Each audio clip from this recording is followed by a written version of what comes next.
ನಮಸ್ಕಾರ ವೀಕ್ಷಕರೇ, ಜೇನುತುಪ್ಪವು ಅತ್ಯುತ್ತಮ ಆಹಾರ ವಸ್ತು. ಇದು ಸೇವಿಸಲು ರುಚಿಯಾಗಿರುವುದರಿಂದ ಅಮೃತಕ್ಕೆ ಸಮಾನ.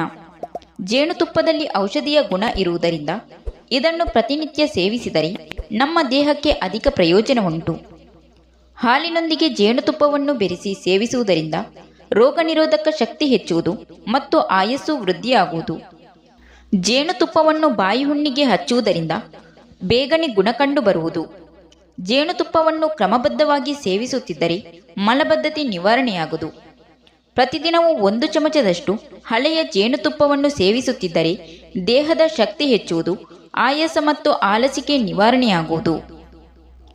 ಸ್ಥೂಲಕಾಯದವರು ಇದನ್ನು ಸೇವಿಸುವುದರಿಂದ ದೇಹದ ತೂಕ ಕ್ರಮೇಣ ಕಡಿಮೆಯಾಗುವುದು. ಹಾಲುಣಿಸುವಾಗ ಹಾಲಿನೊಂದಿಗೆ ಜೇನನ್ನು ಕೂಡಿಸಿಕೊಟ್ಟರೆ ರೋಗ ನಿರೋಧಕ ಶಕ್ತಿಯುಂಟಾಗಿ ಮಕ್ಕಳ ಬೆಳವಣಿಗೆ ಚೆನ್ನಾಗಿ ಆಗುತ್ತದೆ. ಇಸುಂಬು ಮತ್ತು ಹುಳುಕಡ್ಡಿಯಂತಹ ಇತ್ಯಾದಿ ಚರ್ಮ ರೋಗಗಳಲ್ಲಿ ವ್ಯಾಧಿಗ್ರಸ್ತ ಚರ್ಮದ ಮೇಲೆ ಜೇನುತುಪ್ಪವನ್ನು ಹಚ್ಚುವುದರಿಂದ ಗುಣ ಕಂಡು ಬರುವುದು.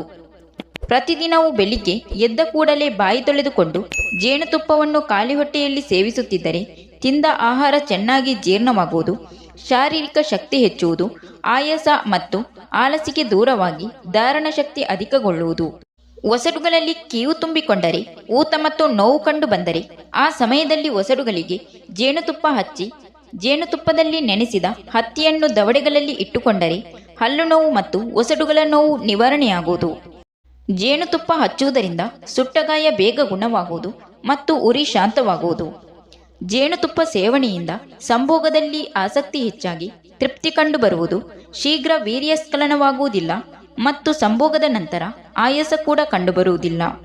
ಪ್ರತಿದಿನ ರಾತ್ರಿ ಮಲಗುವುದಕ್ಕೆ ಮುಂಚೆ 1 ಚಮಚದಷ್ಟು ಜೇನುತುಪ್ಪ ಸೇವಿಸುತ್ತಿದ್ದರೆ ಬಹುಮೂತ್ರ ರೋಗದಲ್ಲಿ ಗುಣ ಕಂಡು ಬರುವುದು. ಮಗುವಿಗೆ ಸಾಧಾರಣ ಕೆಮ್ಮು ಜ್ವರ ಬಂದಾಗ 1 ಚಮಚ ತುಳಸಿ ರಸದಲ್ಲಿ 7-8 ತೊಟ್ಟು ಜೇನುತುಪ್ಪ ಕೂಡಿಸಿ ಮಗುವಿಗೆ ಕುಡಿಸುವುದು ಉತ್ತಮ. ದಿನಕ್ಕೆ 3 ಬಾರಿ ಈ ರೀತಿ ಮಾಡಿದಲ್ಲಿ 2 ದಿನಗಳಲ್ಲಿ ಗುಣ ಕಂಡು ಬರುವುದು. ಕೀಲುಗಳು ಊತದಿಂದ ವಿಪರೀತವಾಗಿ ನೋಯುತ್ತಿದ್ದರೆ ನೋಯುವ ಭಾಗಗಳಿಗೆ ಜೇನುತುಪ್ಪ ಮತ್ತು ಸುಣ್ಣ ಕಲಸಿ ಹಚ್ಚಿದರೆ ಗುಣ ಕಂಡು ಬರುವುದು. Thank you for watching. Video ಇಷ್ಟ ಆದರೆ ಒಂದು ಲೈಕ್ ಮಾಡಿ, ವಿಡಿಯೋನ ಎಲ್ಲರಿಗೂ ಶೇರ್ ಮಾಡಿ, ಚಾನಲ್ನ ತಕ್ಷಣ ಸಬ್ಸ್ಕ್ರೈಬ್ ಮಾಡಿ.